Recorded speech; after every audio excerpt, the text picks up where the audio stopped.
মূল্যস্ফীতি কমিয়ে ৬.৫ ভাগে নামানো ৫.৭% জিডিপির প্রবৃদ্ধি অর্জন সম্ভব হবে না বলে আশঙ্কা করছেন সাবেক অর্থ উপদেষ্টা ডক্টর এবি মির্জা মোহাম্মদ আজিজুল ইসলাম।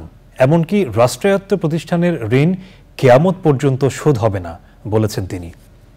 আরেক সংবাদ সম্মেলনে উচ্চ মূল্যস্ফীতির ফলে মানুষের কষ্টের কথা জানান এফবিসিসিআই এবং চার্টার্ড অ্যাকাউন্ট্যান্টদের সংগঠন আইসিএবি।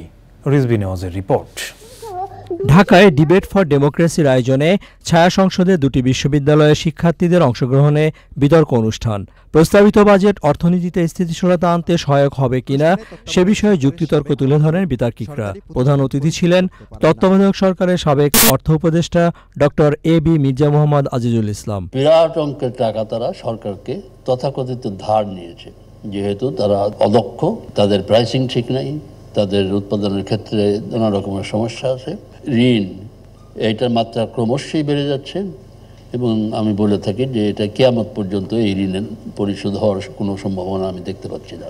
বৃহস্পতিবার জাতীয় সংসদে পেশ করা ৭,৯৭,০০০ কোটি টাকার বাজেটটি বাস্তবসম্মত এবং বাস্তবায়নযোগ্য বলে মনে করছে ব্যবসায়ীদের শীর্ষ সংগঠন এফবিসিসিআই। মূল্যস্ফীতি বিবেচনায় করমুক্ত আয়ের সীমা ৪.৫ লাখ করার পরামর্শ তাদের। ব্যাংক ব্যবস্থা থেকে অধিক মাত্রায় সরকারি ঋণ গ্রহণ বেসরকারি খাতে ঋণ প্রবাহে বাধা সৃষ্টি করে, ফলে বিনিয়োগ ও কর্মসংস্থানের ক্ষেত্রে বিরূপ প্রভাব পড়তে পারে বলে আমরা আশঙ্কা করি। আরেক সংবাদ সম্মেলনে the institute of chartered accountants of Bangladesh ICAB অর্থমন্ত্রীকে অভিনন্দন জানিয়ে বাজেট পাশের আগে কিছু সুপারিশ বিবেচনার অনুরোধ জানিয়েছে।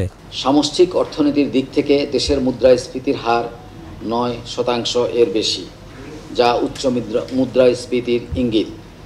মোট বাজেটের প্রায় ২০% অর্থাৎ ১,৬০,৯০০ কোটি টাকা আভ্যন্তরীণ উৎস থেকে ঋণ গ্রহণের মাধ্যমে অর্থায়ন করার প্রস্তাব করা হয়েছে, যা মূল্যস্ফীতির কারণ হতে পারে। ৬ জুন পেশ হওয়া বাজেটটি মাসব্যাপী আলোচনা শেষে ৩০ জুন সংসদে পাশ হওয়ার কথা। Rizvi Nawaz, channel i, Dhaka.